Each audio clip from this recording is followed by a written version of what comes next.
L'Agence congolaise de prestations et services SARL, la solution rapide pour toute activité des transactions immobilières en République démocratique du Congo.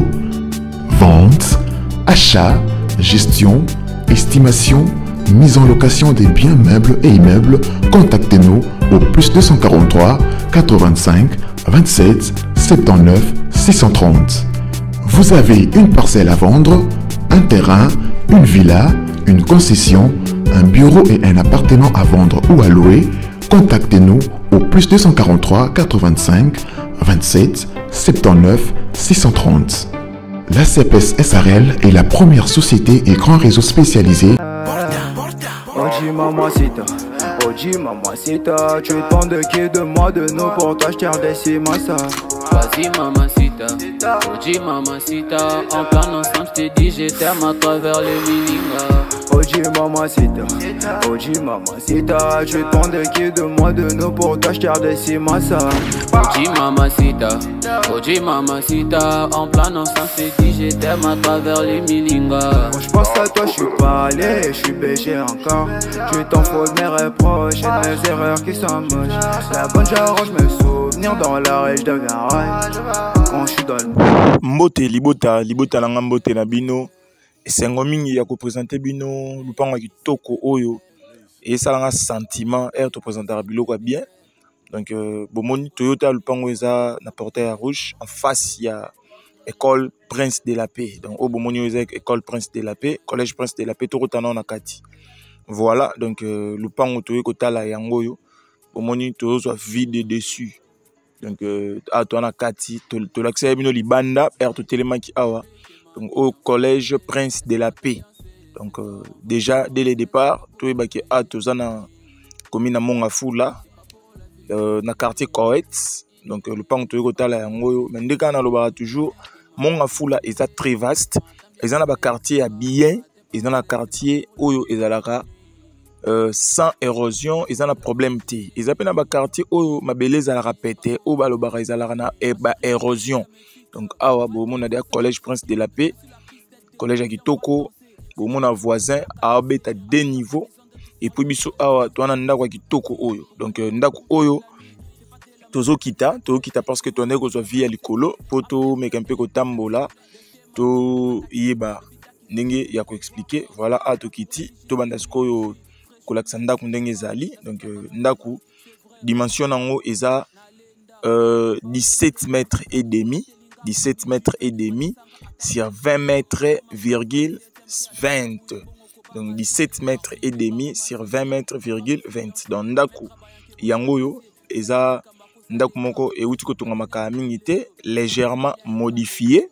Ndeka bomona toujours, donc ndako eza légèrement modifié. Donc eza ndako moko etonga maki mwa bakala kala te, to uti ko somba yango bakala pe karaté, to modifier pe kara ndenge ezalaka toujours pour na opesa sentiment na elengi na ndako yango. Donc ndena lobi lupango eza clôturé, bomona mur, bomona portail eza esika mur et auto tcha makala mingi te. Ndena lobi 17 mètres et demi sur 20 mètres 20. Donc bon mon ami tout kanakata lupango et linko lobaki accessibilité en tout cas sans problème. Donc awa tozana ndena lobaki commune Mongafula, quartier Ngombelutendele, localité à Koet. Donc quartier Koet ils a vraiment quartier moro très bien. Awa courant betalala. Donc courant ils a ma kastina si to kota nakata ndaku to tala, mais avant to kota nakata ndaku Toyota non libanda, mon explication. Donc à courant 100% sur Betalala, bon mona mutuka toye na ngoyo. Donc ils a mutuka catch, toye na mutuka ya ba jeep take, non jeep mo munene ko forcer nzela non.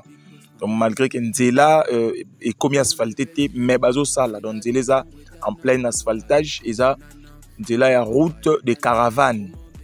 Pour na ba o ba ebi Mongafula bien route de caravane. Et bandi à partir à Mboudi. Mboudi 6 portes. Le pan auto la eza à 10 minutes il y a Mboudi 6 portes. Dans quartier Koweït. Donc voilà, to linga to kota na rata ndako, to kota na rata palais. tout le monde en a kati to malibanda peut tuer quelques travaux à modifier. Voilà donc à toi na kati anda ko eloko sale yati. Donc dès qu'on a le bagi que en tout cas anda ko za soin. Ils soin bo mona ba ventilo ndenge sala, moni écran ndenge la ça. Chaîne wala ba moi ba film totalama donc ndako ndako mo très kitoko na kati ndeka bo moni libanda bo moni TV ndenge ça te va munene ba ventilo zo sala. Donc ndako eza na carreau eza na plafond ya bien ba o ba tonga na Kinshasa ba yebi prix ya lambri ba yebi prix ya carreau ba yebi prix ba yebi coût ya rotonga ndenge ezaleli. Donc wana awa toza na salon eza ma salon salle à manger parce que eza salon mo munene mulai et puis awa eza espace cuisine. Donc eza espace où va prévoir qui pour la cuisine yango yo carreau kitoko normal. Il y a déjà l'ambri, plafond likolo, mais comme tout suit décision, il y a liquidé en haut. Donc je ne crois pas que tout ce temps il y a ça marambo. Mais déjà, tout le monde a installation à mur. Donc tout ça déjà ok. Et le escalier kaka, moi misala ya miki. Donc voilà. Ah toi na cuisine. Na bossa na koloba. Ndako eza 3 chambres salon. Bon voilà, tout côté on a couloir pour te expliquer bien. Voilà donc à toi on a couloir, bon on a courant ndenge do pela na palais oyo danger. Donc à toi on a chambre bien courant, donc courant vraiment bêta lala. Courant bêta lala et là courant prépayé. Donc courant à carte, système à poteau nde ezalaka. Donc le pango oyo nena le baki ndako eza 3 chambres, salon, cuisine, 2 salles de bain. Salle de bain moko o yango ils a fermé na coin déjà ici là salle de bain yango awa na couloir tu as 2 chambres et puis 3e chambre la chambre ya ba parents et la salle de bain na yango donc déjà 3 chambres, 2 salles de bain, salon, cuisine, salon, salle à manger, cuisine. Donc au 2e chambre à droite awa 2e chambre, courant qui toque, carreau qui toque, marambutu qui toque. On a tout qui est la 3e chambre où ils ont le la chambre, ils ont chambre de parents, na salle de bain nango. Donc le pan où tachango $45,000 à discuter. Donc tout le barato banga a pris dans mon PPT, bah où il va commenter a pris dans message et dans commentaire, en tout cas tu répondras raté. Donc sur l'ingo négocier prix, benga biso numéro est affiché wana, to yamba yo to solo là. So monyozo benga to yamba te insister parce que tu allons rabattre, tu vas dans un bureau oui, mais tu allons trop sur terrain. Donc voilà, aux salles de bain, la chambre des parents, la salle de bain mon néné. Donc voilà un peu, le pan est à $45,000 à discuter.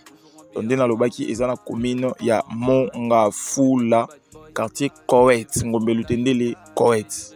Donc à Tobi Milibanda, de Gatolakisaki, le pan est à 17 mètres et demi sur 20 mètres 20. Donc balabala Prince Ezali avenue Yokaromo la place mona Ayamba wana Timo Liboso wana Prince Ezawana. Mais comme to côté là qui awa tozolinga to balu kanzela mususu parce que tout le monde a des nzela baloba soko somba lupangu faut mona banzela nyonso. Donc wana bonne chance à tout le monde pour na ba oba ko intéressé dans le pangu oyo.